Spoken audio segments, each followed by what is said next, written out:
আসলে বাসায় থাকতে সব সময় রুমে ছিলাম, তাই আর কি। আচ্ছা, আপনি গিয়ে রেডি হয়ে আসুন। নীলা ম্যাম ঠিক আছে বলে একটা মুচকি হাসি দিয়ে চলে যায়। আমিও ওয়ার্ড্রপ থেকে একটা অরেঞ্জ রঙের টি শার্ট আর ব্ল্যাক প্যান্ট বের করে চেঞ্জ করে আয়নার সামনে দাঁড়িয়ে চুল ঠিক করছি। তখনই আব্বু আমার রুমে এসে বলে, কিরে দুলামিয়া, সাজছিস কেন? কোথায় যাবি এই সময়? ম্যাম বলল ঘুরতে যাবে, তাকে নিয়ে বের হব। নীলা মামুনি ঘুরতে যেতে চেয়েছে? ঠিক আছে, নিয়ে যা। আর এই নে টাকাটা রাখ, নীলা মামুনি কিছু খেতে চাইলে কিনে দিস। বলেই আব্বু চলে যায়। আমি টাকা চাইলে তো কখনোই দেয় না। আর যেই নীলা ম্যামকে নিয়ে ঘুরতে যাব বলেছি অমনি 1000 টাকা দিয়ে গেল। এটা কি আমারই আব্বু? আম্মুর কাছে জিজ্ঞেস করতে হবে। বলে রুম থেকে বের হয়ে নিচে এসে দেখি আম্মু বসে আছে। আমি আম্মুর পাশে বসতেই আম্মু আমার দিকে তাকিয়ে বলে, কিরে, কোথাও যাবি নাকি তুই এখন? ম্যাম, ঘুরতে যেতে চেয়েছে, তাই তাকে নিয়ে ঘুরতে যাব। আচ্ছা, তাড়াতাড়ি ফিরিস কেমন? ঠিক আছে। আচ্ছা আম্মু, একটা কথা বলো তো, তোমার হাজবেন্ড কি সত্যি আমারই আব্বু? এই ফাজিল, তোর আব্বু না হলে কার আব্বু? আমি টাকা চাইলে তো কখনো দেয় না। আর যেই শুনলো ম্যামকে নিয়ে ঘুরতে যাব অমনি আমাকে 1000 টাকা দিয়ে দিল। তোর আব্বু দেয় না তো কি হয়েছে? আমি তো দিই তোকে, তাই না? তুমি তো আমার লক্ষ্মী সুইট আম্মু। আরো কিছু কথা বলি আম্মুর সাথে। একটু পর নীলা ম্যাম আমাদের কাছে আসতেই আমি তো হা করে তাকিয়ে আছি তার দিকে। একটা পিঙ্ক কালারের গাউন পরেছে। আমি তো পুরোই ক্রাশ খেয়ে বসে আছি। নীলা ম্যাম আমার দিকে তাকিয়ে চোখের ভ্রু নাচিয়ে ইশারায় বলে কি। আমি লজ্জা পেয়ে অন্যদিকে তাকিয়ে ফেলি। আম্মু উঠে নীলা ম্যামের কাছে গিয়ে চোখ থেকে একটু কাজল নিয়ে ম্যামের গালে লাগিয়ে দিয়ে বলে, কারণ নজর যেন না লাগে আমার মামনিটার। নীলা ম্যাম লজ্জা পেয়ে মুচকি হাসে। আমি আর চোখে ম্যামের দিকে তাকিয়ে আছি। একটু পর ম্যামকে নিয়ে বের হয়ে একটা রিক্সা নিয়ে এক পাশে চেপে বসি। কেমন জানি আনইজি ফিল করছি। এই প্রথম কোনো মেয়ের সাথে এক রিক্সায় উঠেছি। ম্যাম আমাকে বলে, তোমার জন্য কি এইদিকে জায়গা নেই? পড়ে যাবে তো। আমি ঠিক আছি ম্যাম, সমস্যা নেই। এইদিকে চেপে বসো, নয়তো পড়ে যাবে। আমি ম্যামের দিকে একটু চেপে বসে বলি, কোথায় যাবেন ম্যাম বলুন? তোমার যে জায়গা সবচেয়ে বেশি ভালো লাগে সেখানেই চলো। আমার তো নদী সবচেয়ে বেশি ভালো লাগে। তাহলে সেখানেই চলো। এরপর রিক্সাওয়ালা মামাকে বলি নদীর দিকে যেতে। একটু পর নদীর পাড়ে এসে ম্যামকে নিয়ে বসে আছি। দুজনের মাঝেই নীরবতা। নীরবতা ভেঙে আমি বলি, কিছু খাবেন ম্যাম? আমার খুব আইসক্রিম খেতে ইচ্ছে করছে। ঠিক আছে বলে আমি উঠে গিয়ে 2টা আইসক্রিম নিয়ে এসে ম্যামকে একটা দেই আর একটা আমি খেতে থাকি। কিছু সময় সেখানে বসে থেকে ম্যামকে নিয়ে হাঁটতে হাঁটতে চলে আসি একটা পার্কে। আজ নিজেকে কেমন জানি মিঙ্গেল মিঙ্গেল লাগছে। আরও বেশ কিছু সময় ঘোরাঘুরি করে ম্যামকে নিয়ে বাসায় চলে আসি। বাসায় এসে রুমে গিয়ে চেঞ্জ করে কিছু সময় ফেসবুক চালাই। একটু পর আব্বু আর নীলা ম্যাম আমার রুমে আসে। আব্বু বলে, আজ থেকে নীলা তোকে পড়াবে। যদি আমি শুনি তুই ওর কথা শুনিসনি তাহলে তোর খবর আছে। ঠিক আছে মাস্টার সাহেব, আপনি এখন আসতে পারেন, মনে থাকবে আমার। এরপর আব্বু চলে গেলে ম্যাম আমাকে বলে, বই নিয়ে টেবিলে বসো। আমি ঠিক আছে বলে বই নিয়ে টেবিলে বসে পড়ি। নীলা ম্যাম আমার মুখোমুখি হয়ে বসেছে। আমি এক পলকে তার দিকে তাকিয়ে আছি। ম্যাম পড়াচ্ছে। একটু পর আমার দিকে তাকিয়ে দেখে আমি তার দিকে তাকিয়ে আছি। রাগী কণ্ঠে বলে, বইয়ের দিকে তাকাতে বলেছি, আমার মুখের দিকে নয়। আমি ম্যামের কথায় থতমত খেয়ে যাই। আমতা আমতা করে বলি, জি জি ম্যাম, তাকাচ্ছি। বলে আমি বইয়ের দিকে তাকাই। প্রায় 1 ঘন্টা পড়িয়ে ম্যাম কিছু পড়া দিয়ে চলে যায়। আমি বই রেখে বিছানায় গিয়ে শুয়ে পড়ি। একটু পর আম্মু নিচে থেকে খাবার খেতে ডাকে। গিয়ে সবাই একসাথে খাবার খেয়ে নেই। এরপর কিছু সময় সবাই গল্প করে যে যার রুমে গিয়ে শুয়ে পড়ি। পরের দিন সকালে ঘুম থেকে উঠে ফ্রেশ হয়ে নাস্তা করে ভার্সিটির জন্য বের হতে গেলে আম্মু বলে, নীল, তুই সাথে করে নীলা মামুনিকে নিয়ে যা তো। ঠিক আছে আম্মু, চলুন ম্যাম। একটু দাঁড়াও, আমি আসছি। বলেই ম্যাম তার রুমে গিয়ে একটা বোরকার হিজাব পরে আসে। এরপর বাসা থেকে বের হয়ে একটা রিক্সা নিয়ে চলে আসি ভার্সিটি। রিক্সা ভাড়া দিয়ে ভার্সিটির ভিতরে গিয়ে আমি ম্যামকে বলি, ম্যাম আপনি তাহলে ক্লাসে যান। ঠিক আছে, যাওয়ার সময় আমাকে সাথে করে নিয়ে যেও। ঠিক আছে, নিয়ে যাব। বলেই ম্যাম চলে যায় তার ক্লাসে আর আমি বন্ধুদের কাছে। আমি ওদের কাছে আসতে আবির বলে, কিরে দোস্ত, তোর সাথে একটা মেয়ে আসলো দেখলাম, কে ভাবি নাকি? আরে না, আমার টিউশনের ম্যাম, আব্বুর বন্ধুর মেয়ে। আমাদের বাসায় থেকে পড়বে আর আমাকে পড়াবে। আচ্ছা এই কথা, আমি তো ভাবলাম তুই বুঝি সিঙ্গেল থেকে এবার মিঙ্গেল হয়ে গেলি। আমার আর মিঙ্গেল এই কপারে প্রেম নেই রে। আর চাপা মারতে হবে না, আমাদের ভার্সিটির সকল মেয়েদের ক্রাশ তুই। কত মেয়ে তোকে প্রপোজ করলো, তুই তো সবাইকে রিজেক্ট করলি। এগুলো আমার টাইপের না। আমার জীবন সাথী যে হবে তাকে প্রথম দেখায় আমার মন চিনে নিবে, বুঝলি? বুঝলাম। এখন চল, ক্লাসের সময় হয়ে গেছে। বলেই দুজন বাকিদের থেকে বিদায় নিয়ে ক্লাসে চলে আসি। 2টা ক্লাস করে বের হয়ে এসে ভার্সিটির মাঠে বসে গল্প করছি। আবির বলে, দোস্ত, তোর ম্যাডাম দেখতে কেমন রে? দেখ আবির, আমি ম্যামকে নিয়ে কোনো কথা বলতে চাই না। আরে আমি তো শুধু জানতে চেয়েছি তোর ম্যাডাম দেখতে কেমন। যেমনই হোক তা দিয়ে তোর কি প্রয়োজন? 5 জনের সাথে প্রেম করছি, তাদের গিয়ে দেখ না। আচ্ছা, বলবো না তোর ম্যামকে নিয়ে কথা। তা তোর কথা শুনে তো মনে হচ্ছে তুই তোর ম্যামকে ভালোবেসে ফেলি। যদি তোর তাই মনে হয় তবে ম্যামকে নিয়ে আর কখনো কথা বলবি না। ঠিক আছে, বলবো না। আচ্ছা চল, বাইরে থেকে ঘুরে আসি। না ম্যাম, এখন বের হয়ে আসবে, তাকে নিয়ে বাসায় চলে যাব। ক্লাস করবি না আজকে আর? ইচ্ছে করছে না, তুই কর। আমি এখন আর ক্লাসে যাব না, রিয়ার কাছে যাব। দেখি আজ পাখিটাকে বর্ষা আনতে পারি কিনা। এসব লুচ্চামি বাদ দে, নয়তো দেখবি কোন দিন বিপদে পড়বি। তোমার জ্ঞান তোমার কাছেই রাখো মামা, আমি যাই। বলেই আবির চলে যায়। চলুন আবির সম্পর্কে একটু আপনাদের বলি। আবির বড়লোক বাবার ছেলে। আমার সাথে যখন আবিরের বন্ধুত্ব হয় তখন এমন ছিল না। খুব ভদ্র আর ভালো মনের একজন মানুষ ছিল। নিশি নামের একটা মেয়েকে পাগলের মতো ভালোবাসতো, কিন্তু মেয়েটা আবিরের সাথে বেইমানি করে, আর তারপর থেকে আবির এমন হয়ে যায়। বাকিটা গল্পের সাথে থাকলেই জানতে পারবেন। আমি একা একা বসে আছি, একটু পর দেখি ম্যাম আসছে। আমি উঠে ম্যামের কাছে যেতেই ম্যাম বলে, এখানে বসেছিলে নাকি ক্লাসে যাওনি? 2টা করে বের হয়ে এসেছি, ভালো লাগছিল না ক্লাস করতে তাই। আচ্ছা বুঝলাম। বাসায় যাবে এখন নাকি কোনো কাজ আছে? না, তেমন কোনো কাজ নেই, চলুন বাসায় যাওয়া যাক। বলেই ম্যামকে নিয়ে ভার্সিটি থেকে বের হয়ে একটা রিক্সা নিয়ে চলে আসি বাসায়। বাসায় এসে আম্মুর সাথে কথা বলে চলে যাই রুমে। গিয়ে ফ্রেশ হয়ে নিচে এসে আম্মুকে বলি, আম্মু খাবার দাও, ক্ষুধা পেয়েছে। নীলা, মামুনিকে ডেকে নিয়ে আয়। আমি ঠিক আছে বলে উপরে এসে নক না করেই ম্যামের রুমে ঢুকে যা দেখি, আমার চোখ বড় বের হয়ে আসার অবস্থা। ম্যাম শাড়ির কুচি ঠিক করছে, শাড়ির আঁচলটা বুকে নেই। আমি চোখ বন্ধ করে অন্যদিকে ঘুরে যাই। ম্যাম আমাকে দেখে শাড়ির আঁচল বুকে জড়িয়ে উল্টো দিকে ঘুরে বলে, এই তুমি এখানে কি করছো? আর দরজায় নক না করে কেন ঢুকেছো? সরি ম্যাম, আমি বুঝতে পারিনি, আর আম্মু আপনাকে খেতে ডাকছে। বলেই এক দৌড়ে রুম থেকে বের হয়ে নিচে এসে আম্মুকে বলি, আম্মু একটা প্লেটে আমার খাবার দাও, আমি রুমে গিয়ে খাবো। আজ হঠাৎ রুমে খেতে চাইছিস কেন?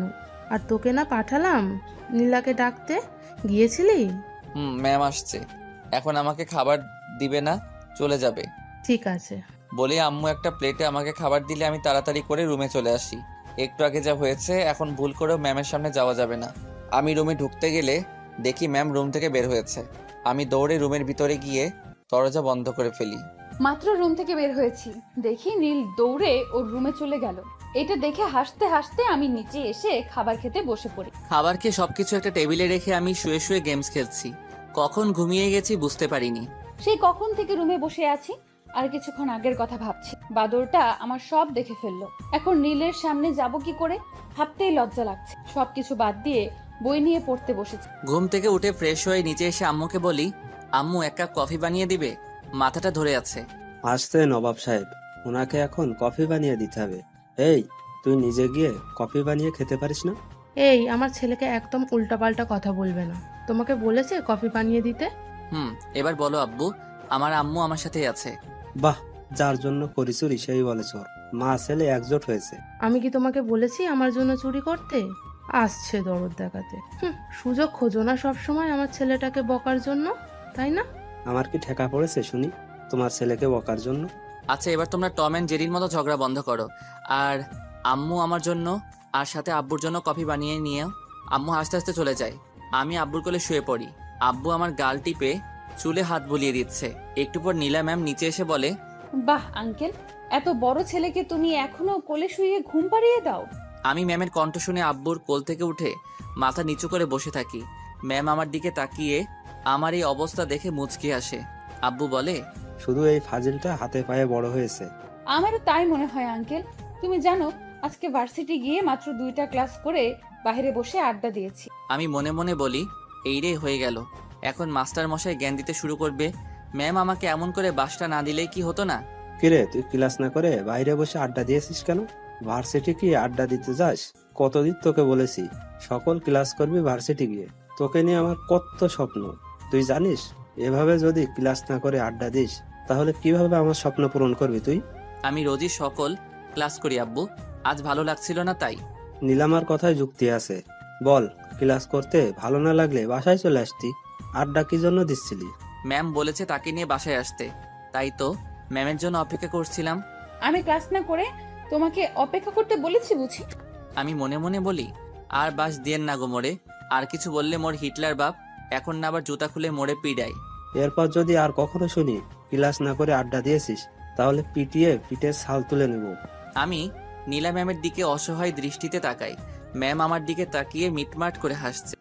আমি মনে মনে বলি, এই দিনই শেষ দিন না ম্যাডাম, আমারও দিন আসবে, তখন বোঝাবে কত ধানে কত চাল।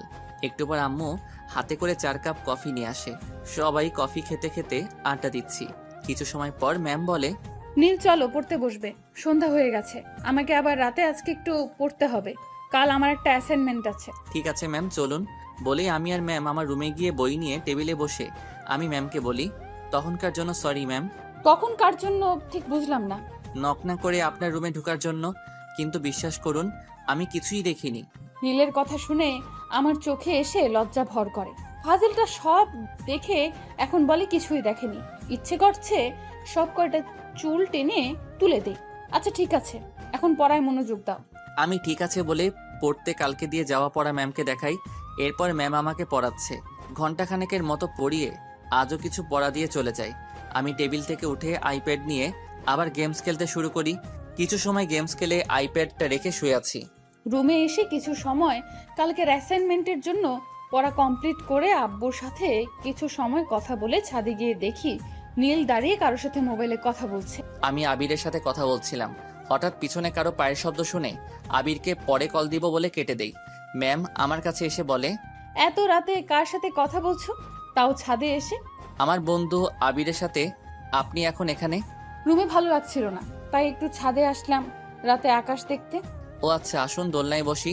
বলেই ম্যাম আর আমি গিয়ে দোলনায় বসি। ম্যাম বলে, আচ্ছা তুমি এত ফাজিল কেন? যা বাবা, আমি আবার কি করলাম ম্যাম? এই যে এখানে আসার পর থেকেই তো দেখছি আঙ্কেলের সাথে কি সব কথা বলো। আঙ্কেলকে বুঝি ভালোবাসো না? ম্যাম বাবা হচ্ছে সন্তানের জন্য ঠিক বটগাছের মতো, সন্তানের মাথার উপর ছায়া হয়ে থাকে। বাবাকে কতটা ভালোবাসি সেটা বলা হয়নি কখনো। আমার ভবিষ্যৎ সুন্দর করার জন্য আব্বু আম্মু দুজনে আমার জন্য কতটা কষ্ট করে সেটা আমি খুব ভালো করেই জানি। আর তাই এমন কোনো কাজ করি না যাতে আব্বু আম্মু আমার জন্য কষ্ট পায়। আমার আম্মু আমার এক চোখে আর আব্বু অন্য চোখে। তুমি খুব লাকি, তোমার আম্মু তোমার কাছে আছে। আর আমাকে দেখো, আম্মুকে হারিয়ে ফেলেছি। আব্বু যতটুকু পারে আমাকে সময় দেওয়ার চেষ্টা করে, দিন শেষে মায়ের অভাবটা ঠিকই বুকে হাহাকার নিয়ে আসে। মন খারাপ করবেন না ম্যাম, আপনি দেখবেন বিয়ের পর আপনার শাশুড়ি আপনাকে মায়ের অভাব বুঝতে দিবে না। নীলা ম্যাম কান্না করতে করতে আমাকে জড়িয়ে ধরে বলে, জানি না নীল, মায়ের ভালোবাসার কখনো পাবো কিনা। মা কেন আমাকে ছেড়ে চলে গেল? একবার যদি আবার মা ফিরে আসতো আমার কাছে।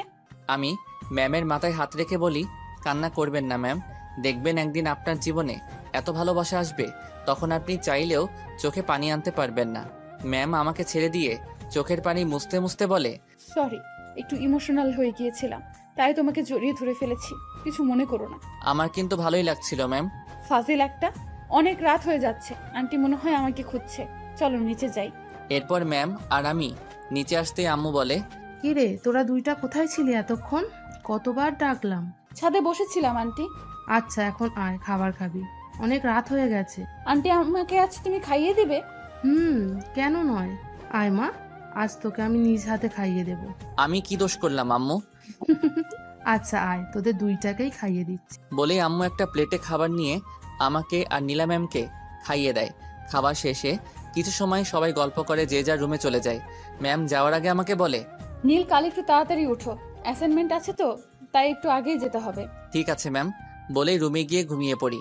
সকালে ঘুম থেকে উঠে ফ্রেশ হয়ে নিচে এসে দেখি আব্বু আম্মু বসে চা খাচ্ছে। আমাকে দেখে আব্বু বলে, কিরে, আজ এত তাড়াতাড়ি উঠে গেছিস? নীলা ম্যামের আজ অ্যাসাইনমেন্ট আছে, তাই ওনাকে নিয়ে যেতে হবে। কিন্তু ম্যাম কোথায়? গিয়ে দেখে আয়, রাতে হয়তো পড়েছে তাই উঠতে পারছে না। আমি ঠিক আছে বলে ম্যামের দরজার সামনে গিয়ে নক করতেই ম্যাম বলে, কে, নীল নাকি? জি ম্যাম, কখন যাবেন? ভেতরে এসো নীল। আমি ভিতরে গিয়ে দেখি ম্যাম তার হিজাবে সেফটি পিন লাগানোর চেষ্টা করছে, কিন্তু হচ্ছে না। ম্যাম কিছু মনে না করলে আমি লাগিয়ে দিব। ঠিক আছে লাগিয়ে দাও, কেন জানি হচ্ছে না। আমি গিয়ে ম্যামের হাত থেকে সেফটি পিনটা নিয়ে খুব সাবধানে লাগিয়ে দেই। ম্যাম মুচকি হেসে আমাকে বলে, ধন্যবাদ, সেই কখন থেকে চেষ্টা করছি, হচ্ছে না। এখন চলুন, 9টা বেজে গেছে। চলো, লেট হয়ে যাচ্ছে। ম্যামকে নিয়ে নিচে এসে খাবার খেয়ে আব্বু আম্মুকে বিদায় দিয়ে বাসা থেকে বের হয়ে একটা রিক্সা নিয়ে চলে আসি ভার্সিটি। গেটের সামনে আসতেই আবির এসে বলে, কিরে, তোকে সে কখন থেকে কল করছি? মোবাইল কোথায় তোর? আর এটা বুঝি তোর ম্যাডাম? ম্যাম আপনি যান, লেট হয়ে যাচ্ছে আপনার। ম্যাম ঠিক আছে বলে চলে যায়। আবির বলে, কিরে, তোর ম্যাডামের সাথে আমার পরিচয় করিয়ে দিলি না কেন? ম্যামের অ্যাসাইনমেন্ট আছে, লেট হয়ে যাচ্ছে, পরে একসময় পরিচয় করিয়ে দিব। এখন চলো ক্লাসে যাই। আমি কিছু সময় নীলের দিকে তাকিয়ে মনে মনে বলি, আমি জানি বন্ধু, ইচ্ছে করে আমার সাথে তোর ম্যাডামের পরিচয় করে দিলি না। তবে আমিও দেখব তুই কতদিন লুকিয়ে রাখতে পারিস আমার থেকে। কি রে, কি ভাবছিস? চল ক্লাসে যাই। কিছু না, চল যাই। বলেই আমি আর আবির ক্লাসে চলে আসি। একটু পর স্যার ক্লাসে লেকচার দিতে থাকে। ক্লাস শেষ করে স্যার চলে যায়। এক এক করে বাকি ক্লাসগুলো করে বাইরে এসে দেখি ম্যাম গেটের সামনে দাঁড়িয়ে আছে। আমি আবিরকে বলি, আচ্ছা আমি বাসায় গেলাম, একটু কাজ আছে। বলেই ম্যামের কাছে আসতেই ম্যাম বলে, আজকে সব ক্লাস করেছো? আমি সব সময় সব ক্লাস করি, কাল শুধু করিনি। চলুন বাসায় যাওয়া যাক। আমার খুব ফুচকা খেতে ইচ্ছে করছে, চলো না ফুচকা খাই। ঠিক আছে চলুন তাহলে।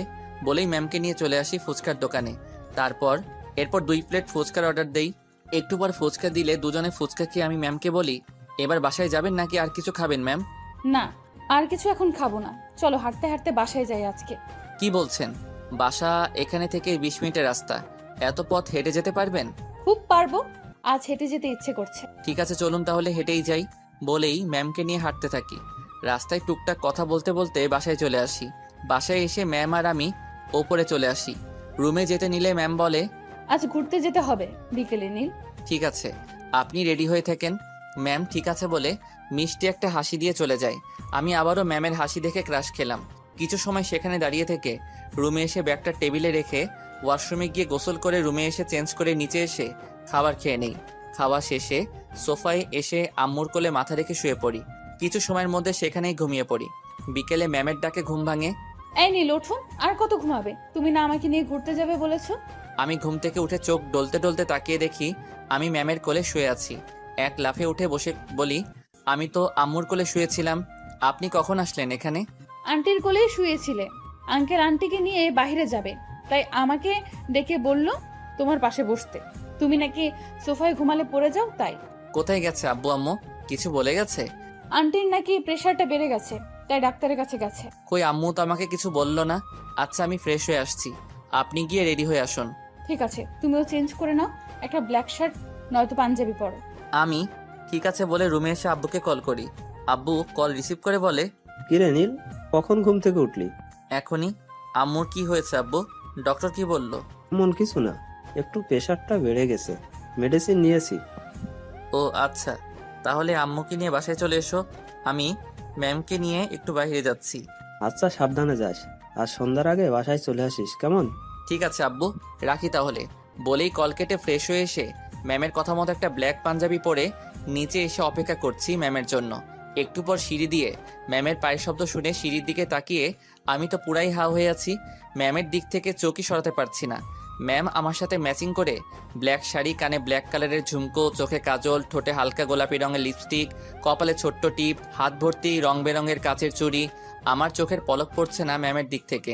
ম্যাম আমার কাছে এসে তুড়ি বাজিয়ে বলে, এমন করে তাকিয়ে কি দেখছো? চোখের পলকই পড়ছে না? আমি আনমনে বলে উঠি, তোমাকে দেখছি, চোখ সরাতেই পারছি না। আমার কথা শুনে ম্যাম বলে, আমাকে এমন করে দেখার কি আছে? শুনি। এবার আমি বাস্তবে ফিরি। একটু আগে ম্যামকে আনমনে কি বলেছি, ইসরে ম্যাম এখন কি ভাবছে আমাকে। আমি মাথায় হাত দিয়ে চুলকাতে থাকি। ম্যাম মুচকি হেসে বলে, অনেক লজ্জা পাওয়া হয়েছে, এখন চলো। চলুন এবার যাওয়া যাক।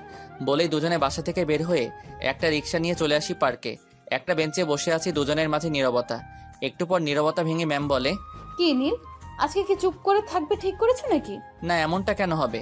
আচ্ছা আপনি বসুন, আমি বাদাম নিয়ে আসছি। বলেই আমি গিয়ে বাদাম নিয়ে এসে ম্যামকে বাদামের প্যাকেটটা দিই। দুজনে বাদাম খাচ্ছি। আমি ম্যামকে বলি, আচ্ছা ম্যাম একটা কথা জিজ্ঞেস করি, যদি রাগ না করেন। আচ্ছা রাগ করবো না, বলো কি বলবে। আচ্ছা আপনি আপনার লাইফ পার্টনার কেমন চান? আই মিন কেমন ছেলে আপনার পছন্দ? কেন হঠাৎ এই কথা জানতে চাইছো কেন? এমনি ইচ্ছে হলো জানতে, কেমন ছেলে আপনার পছন্দ? তেমন করে এখনো ভাবিনি, তবে যে আমার লাইফ পার্টনার হবে তাকে অবশ্যই অনেস্ট হতে হবে, আর আমাকে খুব ভালোবাসতে হবে। সে যদি আপনার থেকে জুনিয়র হয়, আই মিন ধরুন কোনো জুনিয়র ছেলে আপনাকে পছন্দ করে আর সে আপনাকে প্রপোজ করলো, তখন কি করবেন? জানি না, তবে যদি সে আমাকে সত্যিই ভালোবাসে তবে ভেবে দেখবো, কারণ ভালোবাসা কখনো বড় ছোট দেখে হয় না। এটা অবশ্য ঠিক বলেছেন। তা তোমার কেমন মেয়ে পছন্দ, সিনিয়র নাকি জুনিয়র? আমি তো ভেবে রেখেছি সিনিয়র একটা আপুকে বিয়ে করব। আব্বু আম্মুকে বলে রেখেছি, তাদের কোনো সমস্যা নেই। তোমার সিনিয়র আপুদের বুঝি ভালো লাগে? সবাইকে না, তবে একজনকে খুব ভালো লাগে, হয়তো আমি তাকে ভালোবাসি। তা কে সেই লাকি গার্ল যাকে তোমার মতো একটা কিউট ছেলে ভালোবাসে? তাকে বলছো তুমি যে তাকে ভালোবাসো? না, এখনো বলিনি, তবে খুব দ্রুত বলবো। আর তাকে বলার আগে আপনাকে বলবো কে সে। ঠিক আছে, এখন বলো শুনি, কে সেই লাকি গার্ল? আমি কিছু বলতে যাব তখনই আবির কোথা থেকে এসে আমাকে বলে, আরে নীল, তুই এখানে? আরে এটা বুঝি তোর ম্যাম। কেমন আছেন ম্যাম? জি ভালো আছি। আপনাকে তো ঠিক চিনলাম না, বাট কোথায় যেন আপনাকে দেখেছি মনে হচ্ছে। আজকে ভার্সিটিতে দেখা হলো। আমি নীলের বেস্ট ফ্রেন্ড আবির। তুই এখানে কি করে আবির? একটা কাজে এসেছিলাম, এইদিকে চলে যাচ্ছিলাম, তোকে দেখে আসলাম। বসবো আমি এখানে? আমরা তো এখন বাসায় চলে যাব, কাল কথা হবে ভার্সিটি। আজকে আসি কেমন? চলুন ম্যাম, বাসায় যাই এবার। বলেই আমি আর ম্যাম সেখান থেকে উঠে হাঁটতে থাকি। আবির মনে মনে বলে, নীল বন্ধু, কতদিন এই মালকে আমার থেকে লুকিয়ে রাখবে তুমি? এই ফুলের সুবাস তো আমাকে নিতেই হবে। তোর ম্যামের ফিগার থেকে আমি তো পাগল হয়ে গেছি। শুধু কিছুদিন অপেক্ষা কর, তারপর আমি তোর ম্যামকে আহ্বান করে নেব। আমি আর ম্যাম হাঁটছি। ম্যাম বলে, কি হলো নীল, আমরা তো মাত্রই আসলাম, এখনই বাসায় চলে যাব? কোন নদীর পাড়ে যাব? আপনাকে একটা কথা বলি ম্যাম, আবির যদি কখনো আপনার সাথে কথা বলার চেষ্টা করে, ওকে এড়িয়ে চলবেন, ঠিক আছে? কেন, কি হয়েছে? ওই ছেলেটা তো বললো ও নাকি তোমার best friend. Best friend, but ও এখন আগের মতো নেই। ও অনেক চেঞ্জ হয়ে গেছে। পরে একসময় আপনাকে সব বলবো। ম্যাম ঠিক আছে বলে। এরপর একটা রিক্সা নিয়ে চলে আসি নদীর পাড়ে।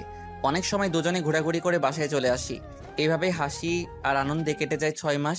ম্যাম আর আমার মাঝে এখন খুব ভালো একটা বন্ধুত্ব হয়েছে। আমি এখন ম্যামকে আর আপনি বলি না, তুমি করে বলি। সকালে নীলকে ডাকতে ওর রুমে গিয়ে দেখি এখনো ঘুমিয়ে আছে। এই ছেলেটা কত যে ঘুমাতে পারে বুঝি না, সারা রাত কি যে করে। আমি নীলের কাছে গিয়ে ওর মাথায় হাত রেখে ডাকতে থাকি, এই নীল ওঠো, ভার্সিটি যাবে না? নীল ঘুমের মধ্যে আমার হাত ওর বুকে জড়িয়ে ধরে। আমি কিছু সময় মুগ্ধ নয়নে নীলের ঘুমন্ত মুখের দিকে তাকিয়ে থাকি। একটু পর আমি ঘুমের মধ্যে খেয়াল করি কারো হাত আমার বুকে। ঘুম ঘুম চোখে তাকিয়ে দেখি আমি ম্যামের হাত জড়িয়ে ধরে শুয়ে আছি। তাড়াহুড়ো করে হাত ছেড়ে দিয়ে উঠে বসে বলি, নীলা তুমি কখন এলে? সে কখন থেকে তোমাকে ডাকছি, ভার্সিটি যাবে না? আজ আমি যাব না, একটু কাজ আছে, তুমি যাও প্লিজ। আর আব্বু যদি কিছু জানতে চায় তবে বলবে আজ আমার ক্লাস হবে না। আমি আঙ্কেলকে মিথ্যে বলবো কেন? প্লিজ, শুধু আজকের জন্য। তুমি না আমার বন্ধু, আর বন্ধুর জন্য ছোট্ট একটা মিথ্যে বলতে পারবে না? আগে বলো, কি এমন কাজ আছে তোমার যার জন্য আজ ভার্সিটি যাবে না? এটা তোমার জন্য সারপ্রাইজ, এখন বলা যাবে না। আমার জন্য কি এমন সারপ্রাইজ শুনি? বলে দিলে কি আর সারপ্রাইজ থাকলো? নীলা মুচকি হেসে ঠিক আছে বলে রুম থেকে চলে যায়। আসলে আজ নীলার জন্মদিন, তাই ওর জন্য একটা সারপ্রাইজ পার্টির আয়োজন করছি। আর আজকে আমি আমার মনের কথা বলবো নীলাকে। আপনারা আবার নীলাকে কিছু বলে দিয়েন না, বললে কিন্তু খবর আছে বলে দিলাম। এরপর উঠে ফ্রেশ হয়ে নিচে এসে সবাই একসাথে খাবার খেয়ে নেই। নীলা বাসা থেকে বের হতে গেলে আব্বু বলে, কিরে নীলামা, তুই একা যাচ্ছিস কেন? এই বাদো, তুই এখনো রেডি হসনি কেন? আজকে নীলের ক্লাস হবে না আঙ্কেল, তাই আমি একাই যাচ্ছি।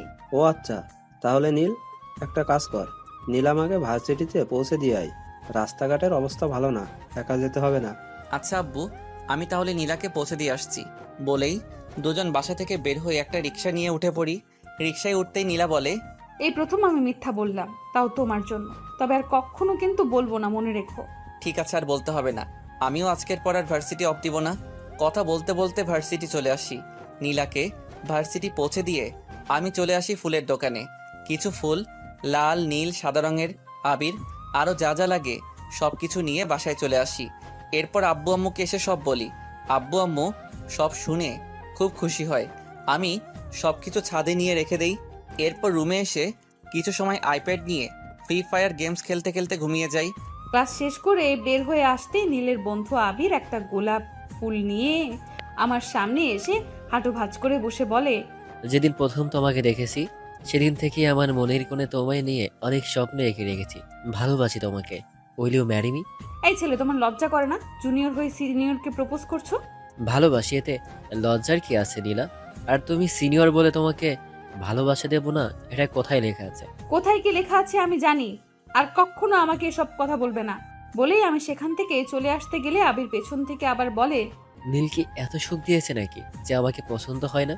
আমি কিন্তু নীলের চেয়ে বেশি সুখ দিতে পারবো। একবার চলো আমার সাথে। আবিরের কথা শুনে আমার রাগে মাথা গরম হয়ে যায়। আবিরের কাছে গিয়ে ঠাস করে ওর দুই গালে থাপ্পড় দিয়ে বলি, রাস্কেল, নিচে যেমন সবাইকে তেমন ভাবিস, নিজের মা বোনের সাথে কি এইভাবেই কথা বলিস? আজ বুঝতে পারছি নীল কেন আমাকে তোকে এড়িয়ে চলতে বলেছে। আর কখনো আমার সামনে আসলে থাপড়ে তোর মুখের নকশা চেঞ্জ করে দেব। বাজে ছেলে কোথাকার। তুই খুব বড় ভুল করেছিস নীলা। এই আবিরের গায়ে হাত তুলে তোর এমন অবস্থা করব, আমি কাউকে মুখ দেখানোর অবস্থায় থাকবি না। বলেই আবির রাগে মেগে সেখান থেকে চলে যায়। নীলা বাসায় আসে, সোজা আমার রুমে চলে আসে। নীলার দিকে তাকিয়ে দেখি চোখ কেমন লাল হয়ে আছে। কিছুটা অবাক হয়ে জিজ্ঞেস করলাম, কি হয়েছে তোমার, এমন লাগছে কেন? নীলা কিছু না বলে দৌড়ে এসে আমাকে জড়িয়ে ধরে কান্না করে দেয়। আমি কিছুটা ঘাবড়ে যাই। বুক থেকে নীলার মাথাটা তুলে দুই গালে হাত রেখে বলি, কি হয়েছে তোমার? কেউ কিছু বলেছে? বলো আমায়। নীলা আবার আমাকে জড়িয়ে ধরে কান্না করতে করতে ভার্সিটিতে যা হয়েছে সব বলে। রাগে আমার মাথা গরম হয়ে যায়। কিন্তু আজ নীলার জন্মদিন, তাই কোনো ঝামেলা করতে চাই না। তাই শান্ত কণ্ঠে নীলাকে বলি, আচ্ছা আমি দেখছি, তুমি কেঁদো না, যাও রুমে গিয়ে ফ্রেশ হয়ে আসো। তোমার জন্য আমি এখনো না খেয়ে আছি। কি, তুমি এখনো খাওনি? আচ্ছা আমি ফ্রেশ হয়ে আসছি। তুমি ফ্রেশ হয়ে রুমেই থেকে আমি খাবার নিয়ে তোমার রুমে আসছি। আজ তোমাকে আমি খাইয়ে দেব নিজ হাতে। নীলা মুচকি হেসে মাথা নাড়িয়ে ঠিক আছে বলে চলে যায়। আমি নিচে গিয়ে একটা ফ্ল্যাটে দুইজনের জন্য খাবার নিয়ে নীলার রুমের সামনে এসে দরজায় নক করতেই নীলা ভিতরে যেতে বলে। আমি রুমে গিয়ে দেখি নীলা চেঞ্জ করে বসে আছে। আমি হাত ধুয়ে নীলার সামনে বসতেই নীলা বলে, এক প্লেট কেন, তুমি খাবে না? এক প্লেটে দুজনের হবে না বুঝি? আমি তোমাকে খাইয়ে দিচ্ছি, তুমি আমাকে খাইয়ে দাও। নীলা ঠিক আছে বলে আমাকে খাইয়ে দেয়। আর আমি নীলাকে। খাওয়া শেষ হলে নীলা বলে, আমার খুব ঘুম পাচ্ছে, আমার মাথায় একটু হাত বুলিয়ে দিবে? ঠিক আছে, তুমি শুয়ে পড়ো, আমি দিচ্ছি। এরপর নীলা শুয়ে পড়ে। আমি নীলার মাথার পাশে বসে ওর মাথায় হাত বুলিয়ে দিচ্ছি। নীলা আমার দিকে কিছু সময় তাকিয়ে থেকে ঘুমিয়ে যায়। আমি নীলার কপালে চুমু দিয়ে রুম থেকে বের হয়ে দরজা বন্ধ করে দিয়ে চলে আসি ছাদে। ছাদে এসে ফুল আর ঝাড়বাতি দিয়ে পুরো ছাদটা ভালো করে সাজিয়ে ফেলি। আর আবির দিয়ে বড় বড় করে হ্যাপি বার্থডে টু ইউ নীলা লিখি দেয়ালে। কিছু বেলুন দিয়ে একটা টেবিল সাজিয়ে রাখি। সব কিছু করতে করতে রাত প্রায় 8টা বেজে যায়। হঠাৎ ছাদের সিঁড়িতে কারো পায়ের শব্দ শুনে তাড়াতাড়ি করে ছাদের গেটের সামনে এসে দেখি নীলা ছাদে আসছে। আমি ছাদ থেকে বের হয়ে গেটে তালা মেরে দেই।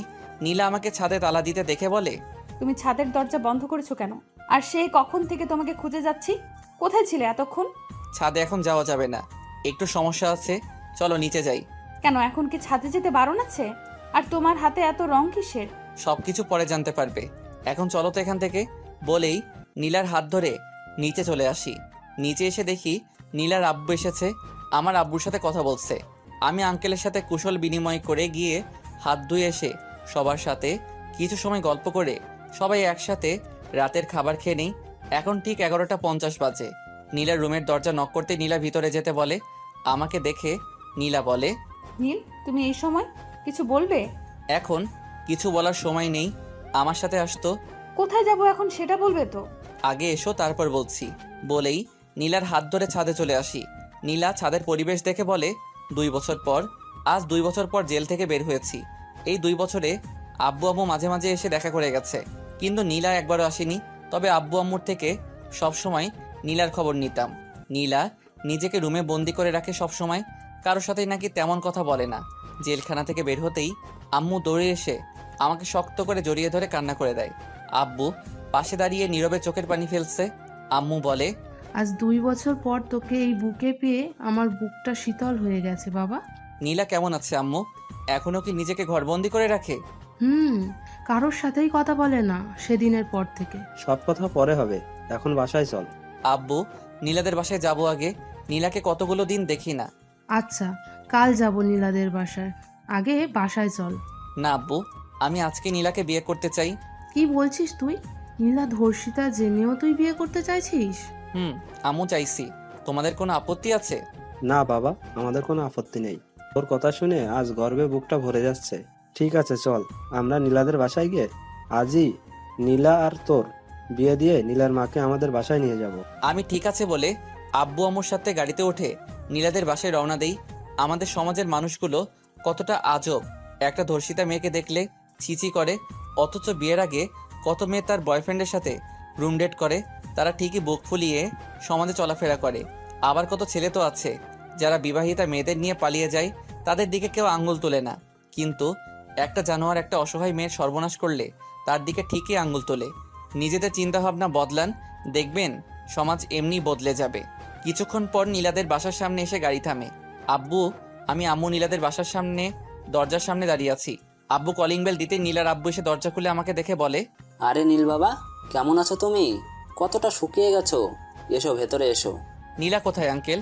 সেই দিনকার ঘটনার পর অনেকবার সুইসাইড করার চেষ্টা করেছে, অনেক কষ্টে বুঝিয়ে এই পথ থেকে ফিরিয়ে আনতে পারলেও ঘর থেকে বের করতে পারিনি।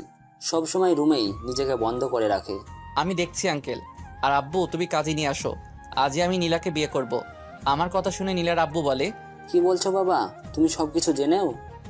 আঙ্কেল, আমি সবকিছু জেনেই বলছি। আমি নীলাকে ভালোবাসি, আর এসব আমার আর নীলার মাঝে কোনো বাধা সৃষ্টি করতে পারবে না। নীলার আব্বু আমাকে জড়িয়ে ধরে কান্না করে দিয়ে বলে, সত্যি বাবা, তোমার মা বাবা খুব ভাগ্য করে তোমার মতো ছেলে পেয়েছে। আপনারা বিয়ের ব্যবস্থা করুন আঙ্কেল, আমি নীলাকে নিয়ে আসছি। বলেই নীলার রুমে চলে যাই। গিয়ে দেখি নীলা শুয়ে আছে। নীলা কেমন আছো? নীলা আমার কণ্ঠ শুনে উঠে আমার দিকে তাকিয়ে আমাকে দেখে দৌড়ে এসে জড়িয়ে ধরে কান্না করে দেয়। আমি নীলাকে আমার থেকে ছাড়িয়ে কপালে চুমু দিয়ে চোখের পানি মুছে দিয়ে বলি, আর কাঁদবে? চোখের পানি শেষ হয়নি? এই 2 বছরেও তোমার চোখের পানি শুকোয়নি? তুমি কবে ছাড়া পেলে নীল? আজই। একবারও আমাকে দেখতে ইচ্ছা হয়নি তোমার? হয়েছে, রোজ হয়েছে, কিন্তু নিজের এই অপবিত্র শরীর নিয়ে সমাজের মানুষের সামনে কি করে যেতাম? আমার নীলা কখনো অপবিত্র হতে পারে না। চলো আমার সাথে। কোথায় যাব? আজ আমরা বিয়ে করব। পাগল হয়ে গেছো তুমি? একটা ধর্ষিতা মেয়েকে বিয়ে করবে তুমি? আমার জন্য সমাজের সবার কাছে তোমার মাথা হেট হয়ে যাবে। আর তাছাড়া তোমাকে দেবার মতো কিছুই নেই। আমি তোমার দেহকে নয় নীলা, তোমাকে ভালোবেসেছি। আর রইল সমাজের কথা, এই সমাজকে আমি মানি না, যে সমাজে একজন পতিতা মাথা উঁচু করে চলে আর একটা ধর্ষিতা মেয়ের দিকে আঙুল তোলা হয়। আমি পারবো না নীল, তুমি চলে যাও। আমার চোখের দিকে তাকিয়ে বলো তুমি আমাকে ভালোবাসো না। একবার বলো আমি চলে যাব। নীলা আমাকে ছেড়ে দিয়ে উল্টো পাশ হয়ে চোখের পানি ছেড়ে দেয়।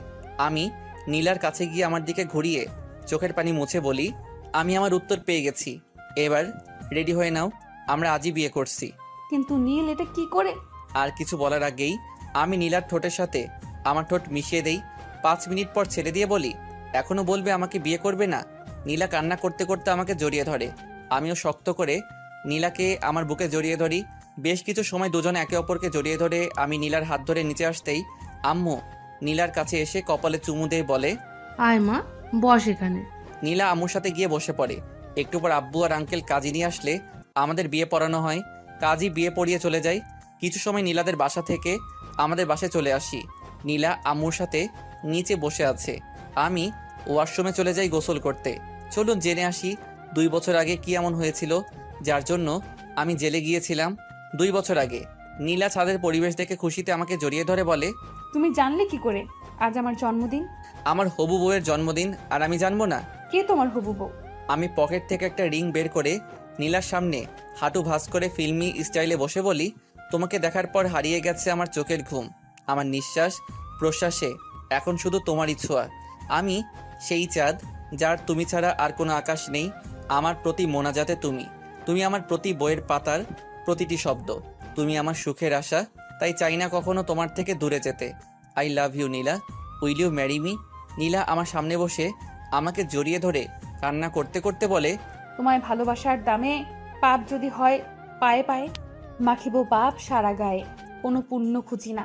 তোমায় ভালোবাসা ছাড়া আমি আর অন্য কিছুই বুঝি না। আমিও যে তোমার প্রেমেই অন্ধ, বুঝি না আর ভালো মন্দ। তোমার ভালোবাসার পানি ছাড়া অন্তর আমার ভিজবে না। সব দরজা বন্ধ হলেও ক্ষতি নেই, তোমার দরজা খোলা থাকলে। মরার মতো বেঁচে থাকবো মন থেকে তুমি ভুললে, থাকলে তোমার বুকের মাঝে মনটা থাকে মহা আনন্দে। তুমি ছাড়া আমিও বাঁচবো না। I love you too Neel, and yes I will marry you. আমিও নীলাকে শক্ত করে জড়িয়ে ধরি আমার বুকে। কিছু সময় এভাবে থাকার পর আমি নীলাকে রিং পরিয়ে দিয়ে হাতে কিস করি। এরপর আব্বু আঙ্কেল সবাই হাততালি দিতে দিতে বের হয়ে আসে। নীলা সবাইকে দেখে লজ্জায় লাল হয়ে যায়। আম্মু বলে, বাহ, আমাদের ছাড়াই এরা নিজেদের বিয়ে ঠিক করে ফেলেছে। আম্মু তোমরা তো সবই জানো, তাও এসব বলছো?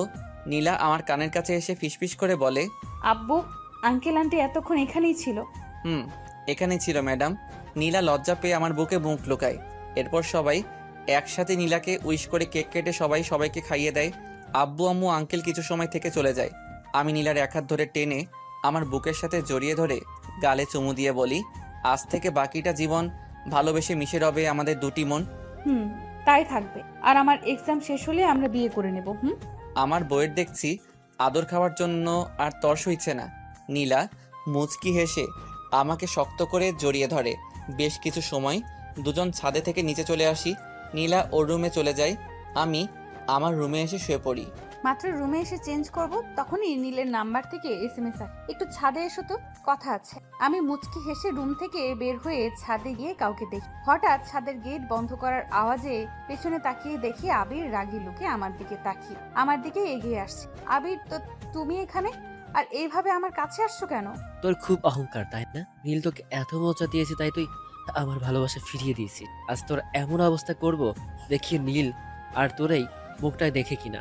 প্লিজ আবির, আমার এত বড় সর্বনাশ করো না। আমি তোমার কাছে আমার ইজ্জত ভিক্ষা চাই। আমি তো তোমার ইজ্জত নিব না সোনা, একটু মাস্তি করবো। বলেই আবির পশুর মতো ঝাঁপিয়ে পড়ে নীলার ওপর। নীলা হাজারো চেষ্টা করে আবিরের শক্তির সাথে পেরে ওঠে না। আবির নিজের শরীরের চাহিদা মিটিয়ে একপাশে বসে বসে সিগারেট খাচ্ছে।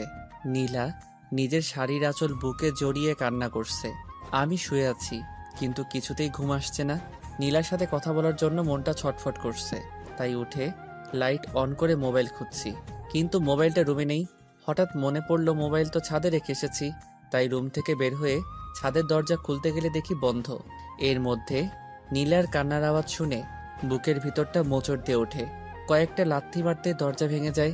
ছাদে এসে যা দেখি, আমার মাথায় আকাশ ভেঙে পড়ে। আবির নীলার পাশে বসে সিগারেট খাচ্ছে। ওর গায়ে একটা শর্ট প্যান্ট ছাড়া কিছু নেই। নীলা ওর শাড়ির আঁচল বুকে জড়িয়ে কান্না করছে। আবির আমাকে দেখে পালানোর চেষ্টা করলে ওর বুকে এক লাথি মেরে ওকে ফেলে দিয়ে আশেপাশে তাকিয়ে একটা রড হাতে নিয়ে ইচ্ছে মতো আবিরকে মারতে থাকি। মারতে মারতে আবিরের নাক মুখ থেকে রক্ত বের করে ফেলি। আবিরের শরীর ফেটে রক্ত পড়ছে। চেঁচামেচি শুনে সবাই ছাদে এসে দেখে এই অবস্থা। আম্মু গিয়ে নীলাকে ধরে তুলে বুকে জড়িয়ে নেয়। নীলা আম্মুকে জড়িয়ে ধরে কান্না করছে। আমি এখন আবিরকে মারছি। ওর চুল ধরে বলি, তোকে নিজের বন্ধু ভেবেছিলাম, আর তুই আমার কলিজায় হাত দিয়েছিস। আজ আমি তোকে জানে মেরে ফেলবো। নীল, আমার ভুল হয়ে গেছে, আমাকে এবারের মতো মাফ করে দে। আমার নীলাও তোর কাছে মাপ চেয়েছে, তুই মাপ করেছিলি। আজ আমি তোর শরীরে চাহিদা বা সারা জীবনের মতো শেষ করে দিব। বলে রড দিয়ে আবিরের মাথায় বাড়ি দিবে। ওর পেটে ঢুকিয়ে দেই। গলা কাটা মুরগির মতো ছটফট করতে করতে মুহূর্তেই মারা যায়। তবুও আমার রাগ কিছুতেই কমছে না। বসে ইচ্ছে মতো ওর মুখে ঘুষি মারতে থাকি। আব্বু এসে আমাকে টেনে তুলে বলে, মরে গেছো, আর কত মারবি? ওর কত বড় সাহস! আব্বু, ও আমার কলিজায় হাত দিয়েছে, আমি ওকে কেটে টুকরো টুকরো করে ফেলবো। হঠাৎ ছাদে কিছু পুলিশ এসে আবিরের লাশ দেখে জানতে চাই কে মেরেছে। আমি মেরেছি অফিসার। আপনাদের খবর দিল কে অফিসার? আমি দিয়েছি, কিন্তু বুঝতে পারিনি নীল যে এই জানোয়ারটাকে মেরে ফেলবে। এবার পুলিশ আবিরের লাশ নিয়ে আর আমাকে ধরে নিয়ে যায়। আমি যাওয়ার সময় নীলাকে বলি, আমার জন্য অপেক্ষা করো, আমি ফিরে আসব। আর এই তোমার এই কলঙ্ক আমি আমার ভালোবাসা দিয়ে মুছে দিব। এরপর আমাকে জেলে নিয়ে যায়। কিছুদিন পর কোর্টে চালান করে দিলে জজ সাহেব সব শুনে আমাকে 2 বছরের শাস্তি দেয়। এই 2 বছরে প্রায় অনেকবার নীলা সুইসাইড করার চেষ্টা করেছে। বর্তমান একটু পর ফ্রেশ হয়ে এসে দেখি নীল রুমে বসে আছে। আম্মু নীলাকে চেঞ্জ করিয়ে একটা লাল বেনারসি পরিয়েছে। আমি নীলার পাশে বসে ওর 2 গালে হাত রেখে বলি, আমার বউটাকে দেখতে যে পরীর মতো লাগছে সেটা কি সে জানে? নীলা আমার কথায় লজ্জা পেয়ে আমাকে জড়িয়ে ধরে। কিছু সময় পর খেয়াল করি নীলা কান্না করছে। আমার বুক থেকে তুলে চোখের পানি মুছে দিয়ে কপালে চুমু দিয়ে বলি, একদম কান্না করবে না। অতীতে কি হয়েছে না হয়েছে সেসব ভেবে আর নিজেকে কষ্ট দিও না।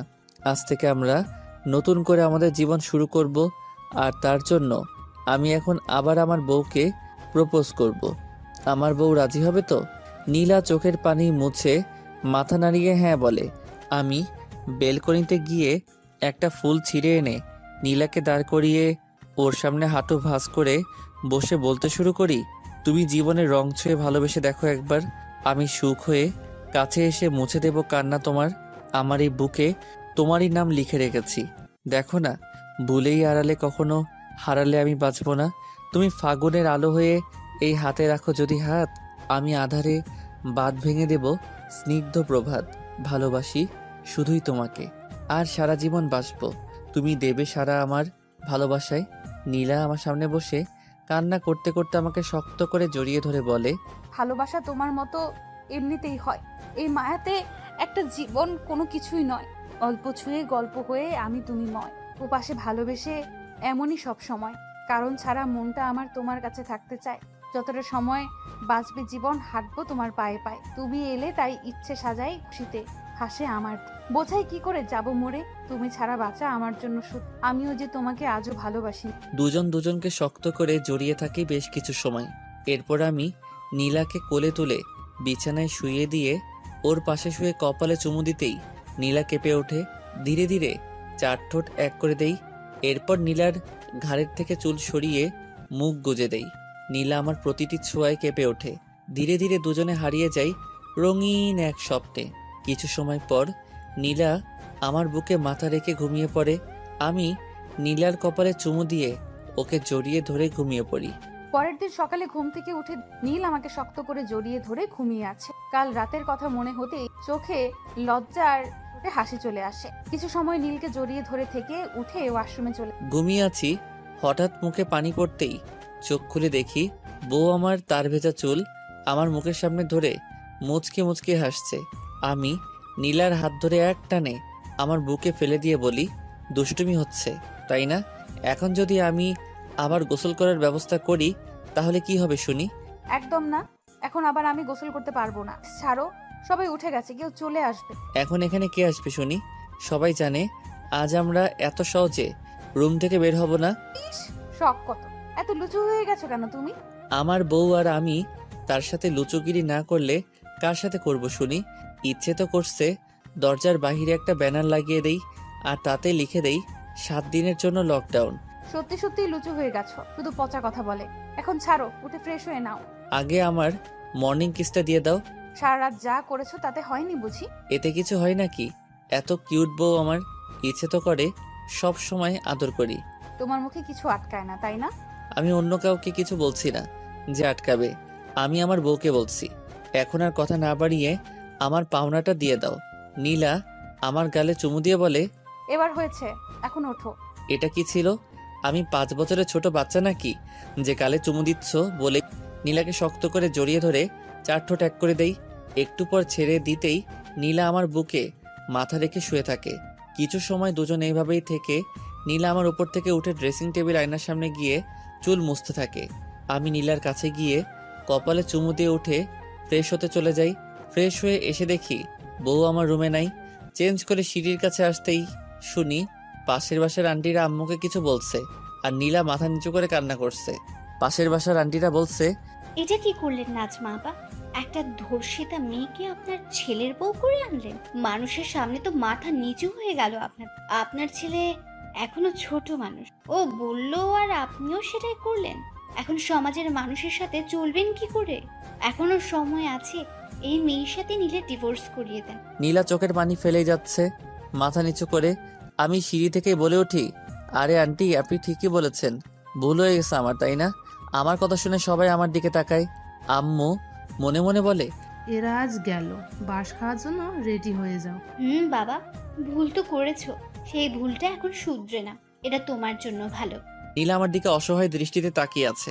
আমি একবার নীলার দিকে তাকিয়ে আন্টিদের বলি, আপনাদের মতো বাজে মহিলাদের এই বাড়িতে ঢুকতে দেওয়াটা সবচেয়ে বড় ভুল।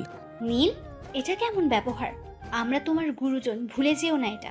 গুরুজন বলেই আমার ওয়াইফকে এতগুলো বাজে কথা বলার পরও এখনো এখানে দাঁড়িয়ে আছেন, নয়তো এতক্ষণে আপনাদের ঠিকানা হতো হসপিটালের বেডে। চালুন ছাকনি কে বলে তোর গায়ে ফোঁটা। কি বলতে চাও তুমি নীল? বলতে অনেক কিছু চাই, একজন একজন করে বলি। রহিমা আন্টি, আপনার মেয়ে কি জানি করেছিল। ও হ্যাঁ, মনে পড়েছে, তার বয়ফ্রেন্ডের সাথে এক বন্ধুর বাসায় হাতে নাতে ধরা পড়েছে নষ্টামি করতে গিয়ে। কই তাতে তো আপনার মাথা নিচু হয়নি। এমনকি আপনার মেয়েরও না। সবার সামনে তো দিয়ে দিব্যি ঘুরে বেড়াচ্ছেন। আমার কথা শুনে রহিমা আন্টি মাথা নিচু করে ফেলে। এরপর সালেহা আন্টির কাছে গিয়ে বলি, সালেহা আন্টি, আপনার ছেলে তো একটা বিবাহিত মেয়ে নিয়ে, না না মেয়ে নয়, মহিলা, তাও 3 বাচ্চা মাকে নিয়ে পালিয়ে এসেছিল। কই আপনার মাথা তো তখন নিচু হয়নি? আপনি আর আপনার ছেলে তো কোমরে আঁচল গুজে সবার সাথে ঝগড়া করেছেন আর বলেছেন আমার ছেলে আমি বুঝবো, তোমরা কে বলার? আমার কথা শুনে সালেহা আন্টিও মাথা নিচু করে ফেলে। এরপর আমিনা আন্টির কাছে গিয়ে বলি, আমিনা আন্টি, আপনার মুখে অন্তত এই কথা মানায় না। মেয়ের বয়ফ্রেন্ডের সাথে একই রুমে কী সব জানি করতে গিয়ে আপনার স্বামীর কাছে ধরা পড়েছিলেন, আর আপনার জন্য আপনার মেয়ে গলায় দড়ি দিয়ে মারা গেল। কই তারপর তো আপনি সবার সামনে এই নোংরা মুখটা নিয়ে ঘুরে বেড়াচ্ছেন। আপনার লজ্জা করে না? নীল, হয়ে গেছে, এবার ছেড়ে দে। আর বললে এখানে স্ট্রোক হয়ে মারা যাবে। আম্মু, এই নোংরা মহিলাগুলো তোমার সামনে নীলাকে এতগুলো কথা বলল, তুমি কিছু বললে না কেন? আমি বলতেই যাচ্ছিলাম, তখন তোকে সিঁড়িতে দেখলাম, তাই ভাবলাম তুই একটু ধুয়ে দে। আমি নীলার কাছে গিয়ে ওর চোখের পানি মুছে দিয়ে কপালে চুমু দিতেই নীলা আমাকে শক্ত করে জড়িয়ে ধরে। আমি বলি, কেউ এসে কিছু বললেই কাঁদতে হবে? তাদের কথার জবাব দিতে পারো না? আর এই ইতিহাস সৃষ্টিকারী মহিলারা এখন এখানে দাঁড়িয়ে আছেন কেন? ফুটেন এখান থেকে। আর ভুল করেও আমাদের বাসার আশেপাশে যেন না দেখি। আমার কথা শুনে সবাই মাথা নিচু করে চলে যায়। আম্মু আমার কাছে এসে বলে, আজ তুই এই মহিলাগুলোকে উচিত শিক্ষা দিয়েছিস। সারা জীবন আমার নীলার পাশে এইভাবেই থাকিস। তুই থাকলে আমার মেয়ের কখনোই মাথা নিচু হবে না। আমার শেষ নিঃশ্বাস থাকা পর্যন্ত নীলার মাথা আমি কখনো নিচু হতে দিব না আম্মু। আচ্ছা, এবার আয়, খাবার খেয়ে নে। এরপর 3 জন বসে পড়ি খাবার টেবিলে। আব্বু স্কুলে চলে গেছে। নীলা প্লেটে খাবার নিতে গেলে আমি ওর কাছ থেকে প্লেটে নিয়ে আমার দিকে ঘুরিয়ে বসিয়ে নিজেতে খাইয়ে দিচ্ছি। আম্মু এটা দেখে মুখ টিপে হাসছে। নীলা লজ্জা পেয়ে মাথা নিচু করে খাচ্ছে। আমি বলি, শুধু কি আমার হাতে খাবে? আমাকে খাইয়ে দিবে না? দিচ্ছি। এরপর নীলা আমাকে আর আমি নীলাকে খাইয়ে দিচ্ছি। খাওয়া শেষে আমি সোফায় এসে বসে আছি। নীলা আম্মুর কাজে সাহায্য করছে। আম্মু বারণ করেছে অনেকবার, কিন্তু ম্যাডাম কথা শোনার পাত্রী নয়।